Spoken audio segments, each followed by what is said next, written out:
Welcome again to Ham Radio Perspectives, where we look at ham radio culture, we look at ham radio technology, we look at ham radio history, all of it, right here in Ham Radio Perspectives. And Tom, I'm so glad to be on here with you again. I know you're back in your home in Indiana from Florida, so we can start doing these online again. It's a joy to be on with you. And the topic that we came up with along the way, in fact, we got a lot of great topics coming up, gang. So keep tuning in, subscribe to the channel on Ham Radio Perspectives. Here I am, Quin, K8QS, just to tell you that real quickly. And the guy next to me there is Tom, WA9TDD. And the topic that we have, you're not going to believe, it's ham radio firsts. It's like dating, when the first time you got the first base or second base. And we're going to go over 10 ham radio firsts for you to consider. What's number one, right, Tom? Okay, number one, the first technological ham radio first for most hams is the first receiver. Not just a ham receiver, a general coverage shortwave receiver. In those days, for me, it was a Helicopter's S120. It had zero selectivity, almost non-existent sensitivity, unless you were listening to a shortwave broadcast from Radio Moscow or BBC. Yeah, I had one of those S120s too. Almost no sensitivity for me above 20 meters. I had a lousy antenna wire out the window, and all I would get on the higher frequencies was a bunch of birdies. But it was the magic. So that first thing for us as hams, I think, Tom, I think you're right about that. It's just getting any kind of receiver at all, because that gets us into the magic of it all. Right. So I think the second ham radio first, Tom, is actually picking up ham operators. Typically you wouldn't know CW, but you'd pick them up maybe on phone or later on sideband, AM, whatever it was. But for me, it was picking up some guys talking on 75 meters in the morning with a little portable radio that I had, and hearing them talking on AM with their signals, chunk, they would come on and the S meter would go up, but they were talking about ham radio. And it was like a whole new world for me hearing hams talk. And I started to feel like I wanted to be part of that world. So for me, Tom, the second base, if we can go back to the dating metaphor here, was picking up actual hams. You're right. But I think, the most important would be the third ham radio first, and that's actually getting a ticket, getting that license. And you're taking the test, and then you've waited for it to come in the mail from the FCC. Wait, you're dating yourself there, buddy. You are really dating yourself. You've passed the test in front of your friendly local neighborhood general, gotten that novice ticket. You're impatiently waiting for that mail from Gettysburg, Pennsylvania to show up with your call sign. And you get the letter. You open it up. It's an official letter, government business only. Wow. You open it up, and then you're disappointed. You're looking at your call sign. WN9. KDD. What's with the 9? It indicated back then you were a novice. Now you get on here. Everybody knows you're a novice. Everybody knows. You got an N in there, you're in trouble. Right. You're not the big shot. You're the little kid on the block with the chirpy signal. But it's still magic to get that ticket, to get licensed, to know you're officially part of this group, the special academy or fellowship, getting a ticket. Oh boy, and a ticket that you could put up on your wall. It's fantastic. So the fourth ham radio first, we think, is getting together your first operational ham station. Not that you've done anything with it yet. You may even have it together before you get a license, but you've got it set up, okay? Not just an HT, that's partly the way there, but you've got something set up on a desk or a table, maybe in the closet if you're a kid where you got it set up, and you're imagining what it's going to be like when you operate that. You're tuning around, listening a little bit. You're chomping at the bit to talk to people. It's that excitement. I think that's the fourth base for the ham, Tom. What's the fifth? Well, the fifth ham radio first would be making your first contact. typically for us, especially as novices, we'd be on the HF band and a little sliver of the band, and it would all be on CW, Morse code. And you get so nervous you can't operate the darn straight key. You're chattering around. You're worrying, will I make a mistake? What do I say? I had a script I followed for probably the first month until I got I did comfortable. too. Comfortable with chatting with guys. And then you're trying to madly copy the other guy's code, and he's always operating 2 words a minute above your level.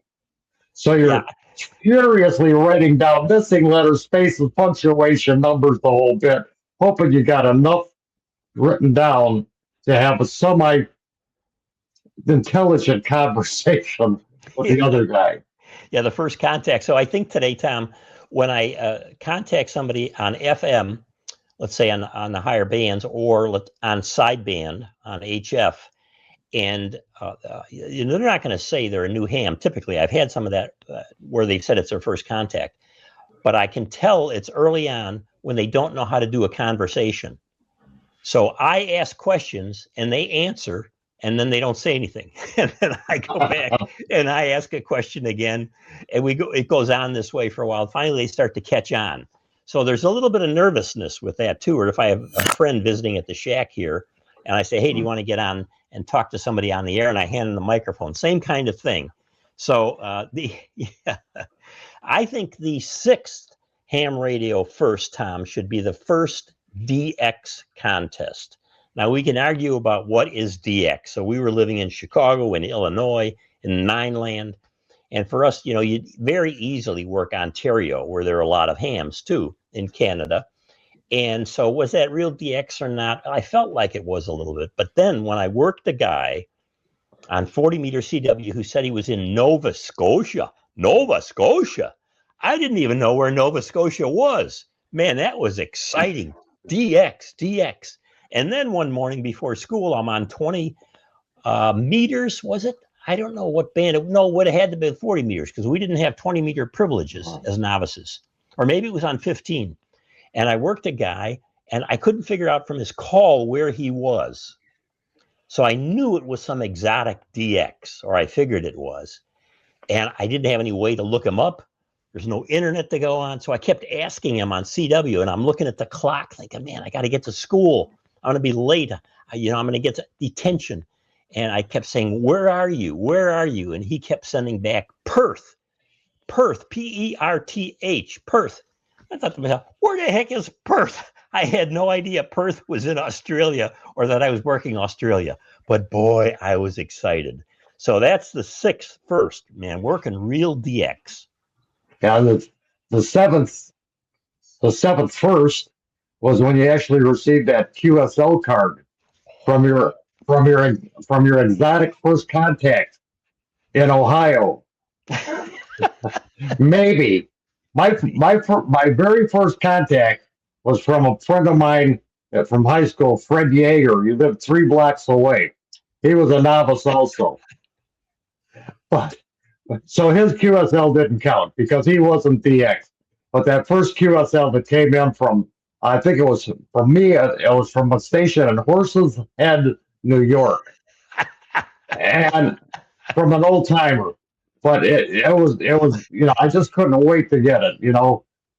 Hanging on the wall. It was addressed to ARS, Amateur Radio Station, WN9TDD. Boy, it was a big shot. I'm glad it was Horse's Head and not a different part of the horse. Oh boy, that's funny, Tom. Yeah, the QSL cards, they were magic, and you printed them for a while. Yeah. And I would get my QSL cards from you in your little print shop. And when we were novices back there in the 60s, there was this company called Little Print Shop, and they would get the mailing list of all the newly licensed novices. And within days of getting your ticket in the mail, you would get an envelope with 4 or 5 different designs of QSL cards in it. And there was a little letter in there, or on one of the cards, it said, you can have your own QSL now too, just like one of these. Fill out this card, send it back to us, and check out which one of these designs you would like. wow, I'm going to get my own QSL to send out too. So you get your own. And then when your QSL cards start coming in from other stations and a lot of novices that you're working because you're on the novice band, you realize they all got their QSL cards from the same little print shop. So the first 200 cards that you've got are all just like yours or similar. And so then you say, well, I've been snookered and I'm going to get one from somebody who will do a unique card for me. And I would buy my unique cards from you that had your smudges, your thumbprints on them from your printing. And so that's, Tom, you were great though, printing those things. I really loved it. I love the smudges on your card. Well, it's yeah, I had this little print shop, and it was I used to go to Hamfest and set up my little table and sell QSL cards straight from the Hamfest. You know, I take their money, take the order with the promise that I would return the card, and I always did. But my first ad I ran in '73 magazine. It was one of those little one eighth page ads at the bottom below the fold. You know, I paid like $15 a month for the ad.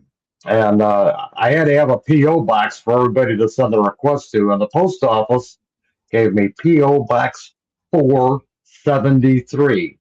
And I thought, this is now a professional looking business.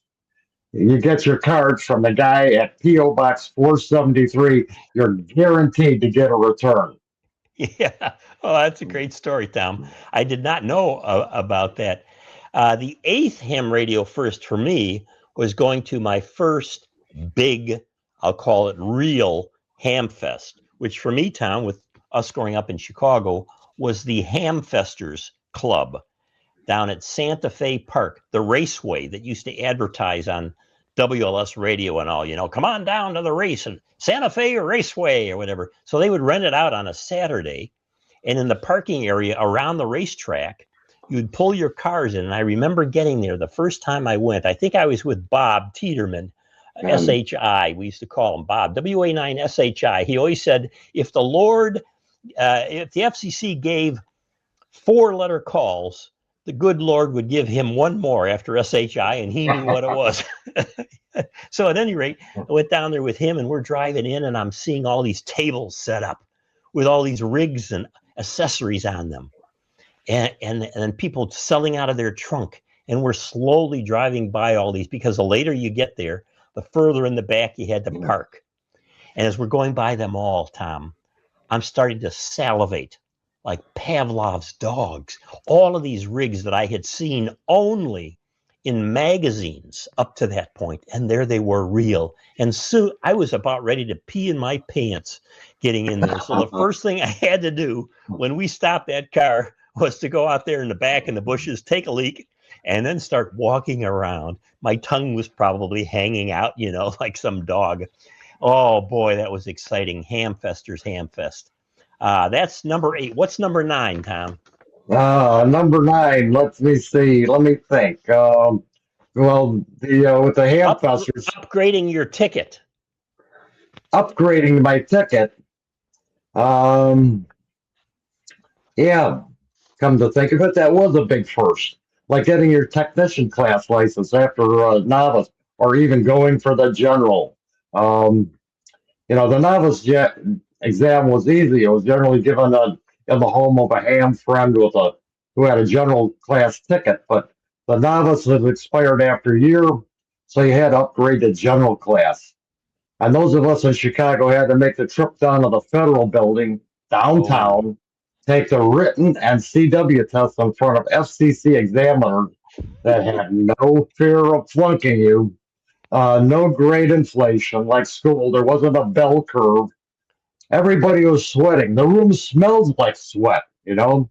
The room was as smelly as a prom night in the gym. But they had a quota. I guarantee you they had a quota for flunking testees just for the hell of it. Oh, you're nasty on the FCC guys, Tom.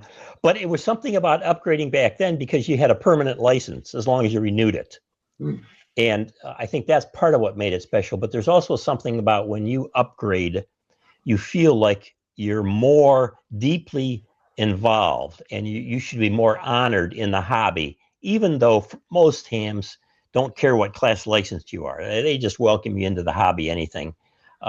Yeah, those FCC exams, Tom, they, they were really something. I took my extra class in Des Moines, Iowa, at a Holiday Inn.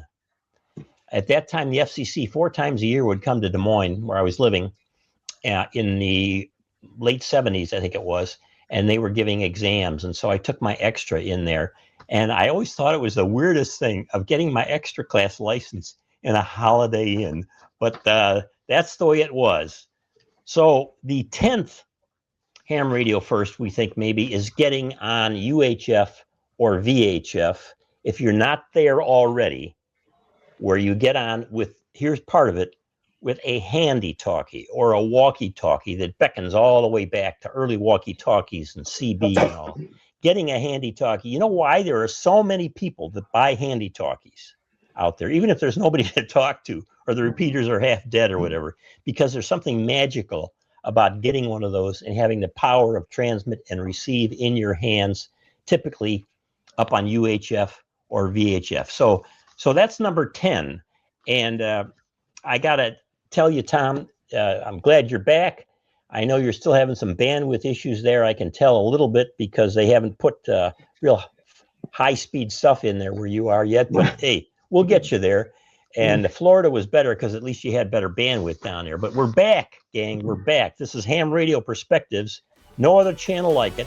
Give us a thumbs up, subscribe, hit the bell, whatever you need to do. And you're going to be entertained and you're going to learn right here. We got great topics coming up. I'm Quin, KHQS. I'm Tom, W8ITDD. Hasta pronto. See you all later, gang. Ciao.